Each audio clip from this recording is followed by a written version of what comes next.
ఇక శ్రావణ మాసం అనగానే లక్ష్మీదేవి గురించే మాట్లాడుతూ ఉంటారు అందరూ. అసలు లక్ష్మీదేవికి ప్రీతిపాత్రమైనటువంటి ప్రసాదం ఏమిటి? ఏ విధంగా తయారు చేసుకోవాలో కూడా చెప్పండి చక్కగా. లేదా ఎలా నైవేద్యం ఎలా పెట్టాలి? దానికి సంబంధించి చెప్పండి. శ్రీ విద్యోపాసన తెలిసిన ప్రతి బ్రాహ్మడికి వంట తెలిసి ఉంటుంది. అయితే నేను ఎందుకు అడిగింది అంటే ఎలా ప్రిపేర్ ఖచ్చితంగా చేసుకోవాలో కూడా అమ్మవారికి ఉమ్, అంటే యజ్ఞోపవీతం అమ్మవారికి కూడా వేస్తాం. కాబట్టి బ్రాహ్మడు అక్కడ యజ్ఞోపవీతం వేసుకున్నప్పుడు చేసే విధానాలు అనుష్ఠాన క్రియలో నైవేద్యాన్ని కూడా వండుతాడు. ఉమ్, కొంతమంది పండితులు అయితే చక్కగా ఆ సమయంలో లక్ష్మీ హోమం చేస్తున్నప్పుడు అక్కడే పెట్టి కూడా ప్రసాదాన్ని మేకింగ్ చేసి పెడుతుంటాడు. ఉమ్, సో అమ్మవారికి ప్రీతికరంగా అన్నప్రసాదం ఒకటి, అట్లాగే ఇంకొక ప్రసాదం 2 చెప్తాను. ఉమ్, ఇవి చక్కగా చేసి అమ్మవారికి నివేదన చేస్తే చక్కగా అమ్మవారి అనుగ్రహం ఉంటుందని నేను నమ్ముతాను. ఉమ్, సో దీన్ని మనం మామూలుగా పరమాన్నం అనే అనుకుందాం, కానీ చేసే విధానంలో చాలా చక్కటి తేడాని మీకు చూపిస్తాను ఇప్పుడు. ఇందుకు మీరు ఏం చేయాలి అంటే, మొట్టమొదట దీనికి కావాల్సిన ఇంగ్రీడియంట్స్ ఉమ్, ప్రేక్షకులకు అర్థం కావడం కోసంగా కూడా ఆ ఇంగ్రీడియంట్స్ ఏంటో తెలియాలి కదా. అవును. అంటే ఏమేం వాడాలి అని. తూకంతో కూడా చెప్పేస్తాను. ఉప్పు కాదు కాబట్టి ఉప్పు పదార్థం అయితే తగినంత ఉప్పు అనాల్సి వస్తుంది. ఉమ్, ఉమ్, సో ఇక్కడ ఉప్పు కాదు కాబట్టి చక్కగా తూకం కూడా చెప్పేయచ్చు. ఉమ్, ఇప్పుడు ఒక అర్ధ కేజీ ప్రసాదం చేయాలి ఉమ్, అనుకుందాం. రాళ్ళు పొరుగులు లేనటువంటి శుభ్రమైనటువంటి గుండు బియ్యం అంటారు. అంటే ఉమ్. ఈ మసూరా లాంటి బియ్యం పనికిరావు. చిట్టి ముత్యాలు. చెట్టి ముత్యాలు అంటే దోశలకు వాడుకునే చిన్నది. అవును. అవి నీళ్లు కాకుండా ముద్ద అయిపోయేట్టుగా ఉంటాయి. ఉమ్, సో చిన్నటి ముత్యాలు, చిట్టి ముత్యాలు అన్నారు మీరు. సో ఆ చిన్నవి ఉమ్, అటువంటి బియ్యం అయితే కొద్దిగా మృదువుగా అవుతుంది. ఉమ్, సో ఒకవేళ కాకపోయినా మామూలు బియ్యం రాళ్ళు పొరుగులు లేకుండా శుభ్రపరచుకొని బియ్యాన్ని, ఉమ్, ఆ బియ్యమును ఒక తెల్లని వస్త్రంలో ముందు పొయ్యాలండి. ఉమ్, పల్చటి తెల్లటి అంటే కాటన్ వస్త్రమే తీసుకోవాలి. కొత్తది కొనుక్కోవాల్సిందే, అది అనుమానం లేదు. ఏ తొవ్వాలు లాంటిది కాదు, పలుచగా ఉండేటువంటి బ్లౌజ్, తెల్లటి బ్లౌజ్ పీస్ లాంటిది తీసుకోవాలి. దీంట్లో పోసి ఏం చేయాలంటే, ఈ బియ్యమును చక్కగా మూట కట్టినట్టుగా పట్టుకొని బియ్యం అంతా బయటకు రాకుండా చేతితో బాగా క్రష్ చేయాలి. ఫస్ట్ ఎందుకు క్రష్ చేయాలి గురువుగారు నన్ను అడగండి, నేను చేసిన పద్ధతి చెప్తున్నా. చక్కగా బాగా పెడితే ఆ తర్వాత దాన్ని అంతా పళ్ళెంలోకి వేసేసి బట్టను విదిలించేస్తే బాగా దాంట్లో పైన ఆ ఉన్నటువంటి కొన్ని రకాల మాలిన్యాలు వెళ్ళిపోతాయి. చక్కగా ఫ్రెష్గా వస్తాయి బియ్యం. కడిగితే పోతాయంటే కడిగితే పోయే కొన్ని ఉంటాయి, కడిగినా పోనే కొన్ని ఉంటాయి కాబట్టి నేను చెప్తున్నా. సో తెల్లటి బట్టలు అలా బాగా లోపలటి మడిచేసి సప్పుడు ఇగో బట్ట అనుకోండి, బట్టలో పోసేసి ఈ పక్క పట్టుకొని దాన్ని బాగా క్రష్ చేస్తే శుభ్రంగా మనం పాలిష్ పెట్టినట్టుగా శుభ్రంగా అయిపోతాయి దాంట్లో. సో అలా చేసిన తర్వాత దాన్ని ఒక పళ్ళెంలో పోసుకొని, అర్ధసేరు బియ్యం మీకు పొంగలి కావాలి అంటే మీరు 350 గ్రాములు చక్కగా బియ్యం తీసుకోవాలి. ఒక హాఫ్ కేజీ అంటే 350 గ్రాములు తీసుకోవాలి బియ్యం. 350 గ్రాములు తీసుకున్న తర్వాత 250 గ్రాములు పెసరపప్పు తీసుకోవాలి. సో పెసరపప్పు కూడా మనకి ఒరిజినల్ పెసలుని ఆడించినట్టు ఉంటాయి, అటువంటిదైతే మంచిది. ఒకవేళ లేనప్పుడు మామూలు పెసరపప్పు తీసుకోవచ్చు. వేసేసి దాన్ని ఒక 350 గ్రాములు వేసి చక్కగా ముందు కడిగి కొద్దిసేపు దాన్ని నాననివ్వాలి. ఆ నానే లోపల మీరు తీసుకోవాల్సిన మిగతా పదార్థాలు రాసుకుందాం. జాజికాయ పొడి 1 టీ స్పూన్, జాపత్రి పొడి 1/2 టీ స్పూన్, కుంకుమ పువ్వు 1/2 గ్రామ్, పచ్చకర్పూరం 1 గ్రామ్. 1 గ్రామ్ కంటే కొంచెం తగ్గించి తీసుకోవచ్చు. ఆవు పాలు కావచ్చు, మీరు పాలు ఏదైనా సరే, ప్యాకెట్ పాలు కాకుండా ఉంటే మంచిది. ఒకవేళ ప్యాకెట్ పాలు తప్పదనుకున్నప్పుడు పాలు. సో మీకు పాలు వచ్చేసి కంప్లీట్గా ఇది పాలతోనే ఉడకాలి. సో కాబట్టి పాలు దగ్గరగా మీరు ఒక 2.5 లీటర్ మిల్క్ రెడీ చేసుకోవాల్సి ఉంటుంది. ఒక 2 లీటర్స్ అయితే తయారు చేసుకోవాలి. కొద్దిగా వాటర్ మిక్స్ చేసుకోవచ్చు. తర్వాత బెల్లం 1 కేజీ బెల్లం అండి. నెయ్యి 350 గ్రామ్స్, జీడిపప్పు 150 గ్రామ్స్, ఓకే. అట్లాగే కిస్మిస్ ఒక 150 గ్రామ్స్, ఏలకుల పొడి 1 టీ స్పూన్ అన్నీ రెడీ చేసి పెట్టుకున్న తర్వాత ఈ బియ్యం పెసరపప్పు బియ్యం కొంచెం సేపు నాననిచ్చి అది కడిగేసి చక్కగా పక్కన పెట్టేసి నీళ్ళల్లోనే ఇప్పుడు మీరు కొద్దిగా నీళ్లు కలిపి పాలని మరగబెట్టాలి. పాలు మరుగుతున్నప్పుడు అప్పుడు ఈ బియ్యం ఎత్తి అందులో వేసేయాలి. వేసేసి చక్కగా పెసరపప్పు బియ్యాన్ని బాగా మెత్తగా అయిపోయేంత వరకు ఉడికించాలి.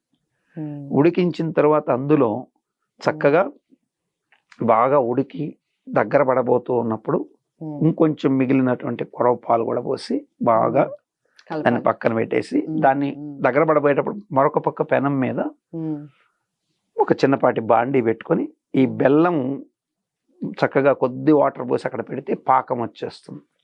పాకం వస్తున్నప్పుడు పైన చక్కగా ఒక చిన్నపాటి గరిటె పెట్టుకొని పైన వచ్చేటువంటి డస్ట్ అంతా కూడా తీసి పక్కన పడేసి ఫ్రెష్గా ఉన్నటువంటి రాళ్ళు మట్టి లేని పాకాన్ని జాగ్రత్తగా ఇందులోకి పోసేసుకోవాలి. బాగా పాకం పోసి బాగా కలిపేసుకోవాలి. ఈ బెల్లం 1 కేజీ వేయాలి. పాకం పడేటప్పటికి అది మీకు 850 గ్రామ్స్ వెళ్తుంది. ఎందుకంటే మీకు ఇది 150 గ్రామ్స్ దాకా కొలుచుకున్నారట్టుంది, చక్కగా చేస్తాం కదా. సో ఇది వేసేసిన తర్వాత ఇప్పుడు ఇందులో బాగా దాన్ని కలిపేయాలి. ఈ ఇంకొక బాండీ పక్కన పెట్టుకొని ఉండి ఆ బాండీలో నెయ్యి వేసి మొట్టమొదటగా ఆ బాండీలో చక్కగా ఈ యొక్క జీడిపప్పు జీడిపప్పుని వేయించాలి. ఫస్ట్ జీడిపప్పు వేయించాక జీడిపప్పుని చక్కగా వేగిపోయిన తర్వాత కిస్మిస్ వేసేసి మొత్తం పైకి అదంతా ఎత్తి పోసుకొని కొద్ది నేతిని ఉంచుకోవాలి. మొత్తం వేసేసి కొద్ది నేతిని మాత్రం బాండీలో ఉంచుకొని లాస్ట్లో ఆ ఒక్కరో అంటున్నప్పుడు దాంట్లో ఈ యొక్క జాపత్రి, జాజికాయ పొడి, యాలకుల పొడి, ఈ పచ్చకర్పూరము, కుంకుమ పువ్వు తప్ప మిగతా 3 చక్కగా ఫ్రై చేసేసి దాన్ని ఎత్తి చక్కగా దీంట్లో కలిపి బాగా కలపాలి. కలిపాక మరల కాచిపెట్టిన పాలు కొద్దిగా పక్కన పెట్టుకొని ఉండాలి. చెప్పాను కదా, కొన్ని పాలు పెట్టే కొన్ని కాచి పెట్టుకున్నాను.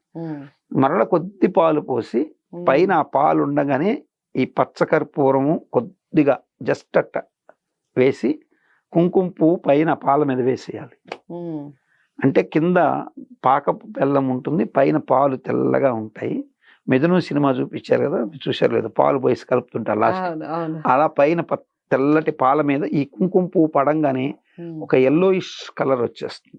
అది అలాగే దిగి కింద పొంగల్లోకి బాగా డైల్యూట్ అయిపోతుంది. పైన పచ్చగా వేడి పాలుగా ఉంచి ఆ వేడి పాలల్లో ఇది వేసేయాలి. కుంకుమ పువ్వు వేసేసి యాలకుల పొడి వేసి బాగా కలిపేసి చక్కగా తీసి నివేదన పెడితే అద్భుతమైనటువంటి రుచి, అత్యంత సుగంధభరితమైనటువంటి ప్రసాదం, ఆరోగ్యప్రదమైంది. దాంట్లో జాజికాయ, జాపత్రి, కుంకుమ పువ్వు, యాలకుల పొడి, పచ్చకర్పూరం అన్నీ కలిసాయి. చక్కగా మంచి చెప్తుంటేనే ఒక రకమైన సువాసన వచ్చేస్తుంది, చక్కగా ఉంటుంది. సో ఈ పొంగల్ని వీలైనంత వరకు ఇత్తడి కుండీల్లో చేస్తుండేవాడు మా ఇంట్లో. సో ఇప్పుడు మీకు ఇంట్లో ఏ పాత్రలో చేసినా సరే కట్టెల పొయ్యి మీద చేస్తే ఇంకా అద్భుతమైన రుచి వస్తుంది. సో మేము ఇంట్లో అందుకనే హేమగుండంలో ఒక పక్కకి నిప్పులు లాగి దాంట్లో ఇవి పెట్టి చేసుకుంటూ పూజ చేసుకుంటూ హోమం చేస్తూ దాని మీద మూత పెట్టి డస్ట్ పడకుండా హోమం డస్ట్ చేస్తే అద్భుతమైన రుచి వస్తుంది. ఇది ఒక రకమైన ప్రసాదం.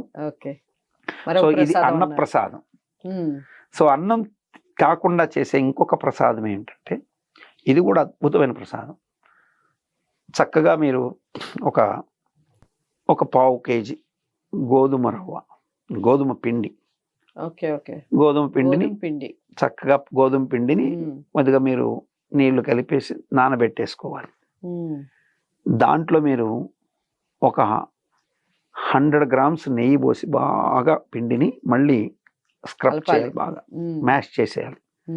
ఇప్పుడు మృదువుగా తయారైందని చిన్న చిన్న పూరీల్లాగా పల్చగా కాల్చుకొని నేతిలో చక్కగా బాండీ పెట్టుకొని నేతి పూరీలు కాల్చాలి. ఓకే. నేతి పూరీలు కాల్చిన తర్వాత ఆ కాలినటువంటి పూరీలన్నీ పక్కన పెట్టుకోవాలి.